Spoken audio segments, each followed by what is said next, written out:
seem to face up to the facts. I'm tense and nervous and I can't relax. This week, US actor Wentworth Miller spoke out after becoming the target of a viral joke. The former Prison Break star found himself in the spotlight thanks to his weight gain, but he hit back saying that food was his only relief when battling mental health. So today we're looking at the psychology of comfort eating, asking what really happens to our brains on a food binge and what's the secret to short-circuiting this self-destructive behaviour. For more on this, we are joined by Dr. Helena Popovic. Helena, lovely to speak to you today. Thank you so much. My pleasure. What happens to our brains when we eat our first or fourth Tim Tam? The trigger to comfort eating is the brain having received an unpleasant emotional signal. Now that could be shame, it could be fear, anxiety, depression, anything that makes us feel uncomfortable. And because most of us haven't been taught how to deal with unpleasant emotions, we want to stamp them out as soon as possible. Now some people will turn to alcohol, others drugs, other addictions, but the easiest, most convenient and most legal is obviously food.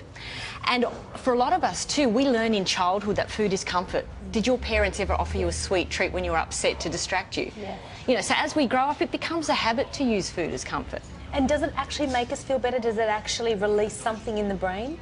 Temporarily. But the problem is once that relief has dissipated, and it's usually pretty short-lived, then when I feel really bad because I've eaten something I thought I shouldn't eat, then I feel guilty, then I need more comfort, and then it sets off this negative downward spiral. And worst of all, the emotional issue that triggered the comfort eating in the first place hasn't been resolved. So it's only a matter of time before it's going to surface again. Sure. What about junk food? Junk food has been deliberately engineered to activate the pleasure centre in the brain. It's called the nucleus accumbens. And the food scientists have actually calculated deliberately the proportions of sugar and fat that hijack our brain. So you actually start to think about it, you crave it, you want it more. There is no food in nature that has the proportions of sugar and fat that junk food has. It wouldn't happen with broccoli. Yeah, that's right, because you never reach for that, right? You always No. want something that's like chocolate, or you want burgers or fries, or it's always... They've really worked it out, haven't they? They certainly have. They put thousands of dollars into this. Yeah. Case in point, I walked through Martin Place to get here, and there was this great long row of people the length of Martin Place, and I thought, oh, I'm over here, guys, not over there. So I tapped someone on the shoulder and said, what are you waiting for? What are you lining up for? Free hot chips. Now, it wouldn't have happened if it was free broccoli, I can assure you. Yeah, right. And it is because our brain, to say our brain is hijacked by junk food is not an exaggeration. It's like permanently pressing the accelerator on the I want more. So what about willpower, though? If you have enough willpower, can you stop it? Unfortunately not, because it's a quirk of the brain, and it's as junk food can be as addictive as cocaine. And the more you tell yourself, I'm not going to have this, the more you're actually stimulating the anticipation of having it. Okay, so how can we help people out? What should we do?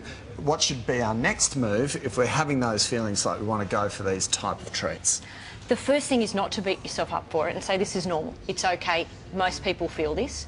And then just pause and feel the emotion in your body. What is that emotion that's making you feel anxious? You don't even have to label it, just feel it. And this is a really unusual thing. We're not taught how to just sit there and be with our feelings. People think I'll be overwhelmed by it. You know, I'll end up in a mass of tears. You won't be. Just feel the emotion, breathe through it. It might be a tightness in your chest, it might be a shivering. Sit there, it'll dissipate. Sure.